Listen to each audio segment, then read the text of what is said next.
how well Brady played with some protection. Do you feed off that this week, and especially with their offensive line guys coming back from injury, a little bit more depth up there? Yeah, I mean, I'm like Coach said, we're looking forward to getting those guys back out there healthy. And we protected pretty well tonight. A couple times we missed a few things, but for the most part we did a pretty good job and gave Ben the time he needed to throw the ball, and thought he did pretty good. Against Tulsa, you had Daniel McCarty back, and the performance of the line was so much better with no sacks, more running room. How much of it was his return? How much of it was any sort of schematic changes that you and Coach Fry may have made? And how much of it was effort? You mentioned last time we were here that some guys maybe hadn't watched enough film. And what do you attribute the improvement? Yeah, I mean, we definitely challenged them after the Temple game, and that's what I was most proud about of our whole offense is everybody kind of responded. You know, we called some guys out, and guys took it personal, which they should have, and they did more. And that's what Coach was just saying. We asked for one more. We asked for a little bit more every day, and I think we got that last week. And I think it all comes down to doing your job. You know, just do your job, whether it's a coach, whether it's a player. Everybody has an assignment to do, and just do your job. And I like to say, do your job with excellence. And if you do, everything will take care of itself. Especially like the third and shorts that everybody wants to ask about. If we just do our job, we're going to get a yard. It's not that hard to get 1 yard. 1 American yard is what we say. All we need is 1 American yard. And if everybody does their job, we get 1 American yard. And you turn on the bye week and you watch guys on TV. They're running the same thing we're running, and it's just about doing your job and doing your job with excellence, and we get 1 yard. And but I was really proud of our guys for responding. I thought, they took it upon themselves to really study. Again, no sacks. We knew what our assignments were. We executed. Ben got the ball out of his hand. And we played, we left some things out there, but, we scored some points and finally this year and put ourselves in a situation to win the game at the end. Defense, what kind of challenges is Houston bring out of UCR Bill that they've given other coaches trouble with, and or will they give you trouble with the past? They do a lot of different things. They're very multiple in what they do. They do a good job of disguising. They bring a lot of pressure from everywhere. Sometimes the pressure comes from the second row of the stands out there. It just comes from everywhere, and so you just got to know where it's coming from. You got to study the tips that we give our guys, and we got to know where they're coming from and be able to protect it. But they're very good defensively. They're by far, in my opinion, the best in the conference. That I've seen. I haven't watched everybody in the conference, but they're the best I've seen in the conference. And, this is a big challenge for us. It's a big challenge for us. They're really good up front. They don't allow too many big plays. You turn on the big play cut up today, and there's not much on there. And so, it's a big challenge for us. We got to be able to play assignment football and do our job and try to get to the fourth quarter and see what happens.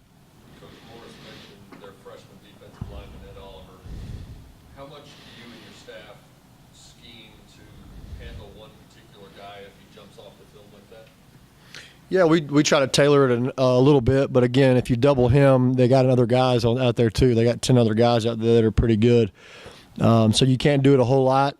We got to earn our scholarship. Evan Brown's got to earn his scholarship this week, and we'll try to do a few different things to keep him off balance. But he is a good player, and we're going to have to do a good job of taking advantage of some of his aggressiveness. And we got a few things that we're looking at doing to help him. They moving him around, Oliver. They move him around up front, or does he stay right in the middle? You talking about like aligning him at different places? No, not really. Does he remind you of anyone in terms of his style or what he does? We had a guy named Grady Jarrett at Clemson who's actually with the Falcons right now. That he reminds me a lot of him. His fast twitch, his quick twitch. He's very quick off the ball, but that's kind of what comes to my mind when you watch Grady Jarrett in practice. for 3 years or 2 years, however long I was there with Grady at Clemson. But he's about like that. He's really quick twitch, fast off the ball, uses his hands well.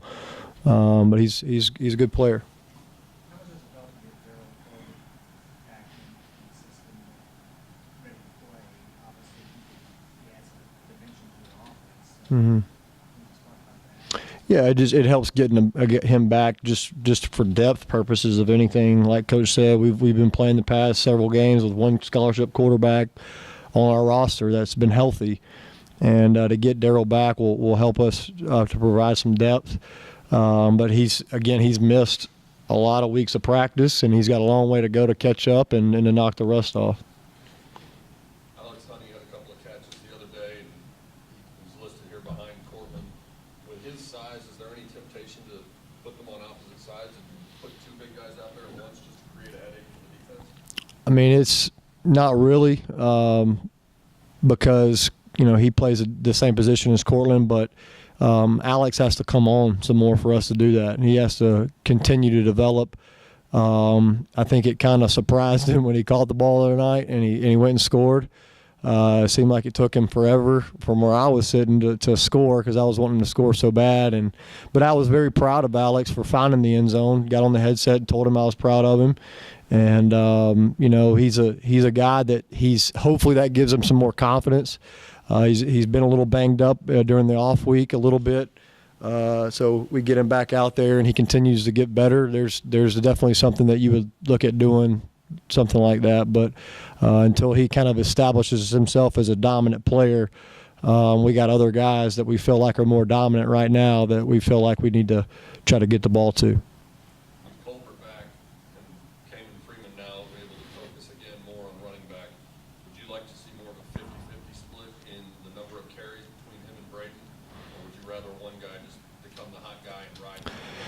Yeah, and that's what we're going to ultimately do, try to find the hot guy early in the game. But we can't, in my opinion, we need to take a little bit off of Braden. Braden's had a huge workload, and now that Kamen's starting to come on a little bit, we got to try to get him the ball a little bit more, and he's got to we got to be able to trust Kamen in critical situations in the game to put him in as well. So it's all about studying and knowing what to do. Again, he's done a great job of that. I'm not saying he hasn't. I'm just saying that what we do on offense, that's a hard position to know and learn, and from week to week. And so he's just got to take it upon himself. I think now that we've gotten to this part of our season, we're 6 games in, and everybody should know the time restraints, what you can do, what you can't do, how long we have them, how long we don't have them, and how many times that you got to do stuff on your own. If you're just doing what we're helping you do, that's not enough. If you're only thinking about football when you step in the Lloyd complex over here, you're not doing enough. And so that's the main thing. That's the main message for our offensive guys. If you're only doing the bare minimum of what we're requiring you to do, you're not doing enough. So, you got to take a lot of pride in what you do, and that's your job. Right now, you're getting paid a lot of money to go on scholarship here and to go to class, and so your job is to go to class and come out here and perform in football, and that's your job. And we got to do our job, and if we do, we'll take everything else to take care of itself. You mentioned Braden's workload. Do you see him wearing down, or are you just concerned about that possibility in the second half? Yeah, I mean, we got an off week that he got. He's been a little banged up, throughout the season, and so the off week really helped him. I don't think he's wearing down. I think it's more of how big Braden in stature he is. He's only 170 pounds. And I just don't think he can carry the ball 25 to 30 times a game and be effective. I think we got to use other guys that we got and try to keep Braden fresh in certain situations and try to, get the ball to different people in different situations to help that. Anything else for Coach Joe? The opener we played that first week of the series there, with them still healthy.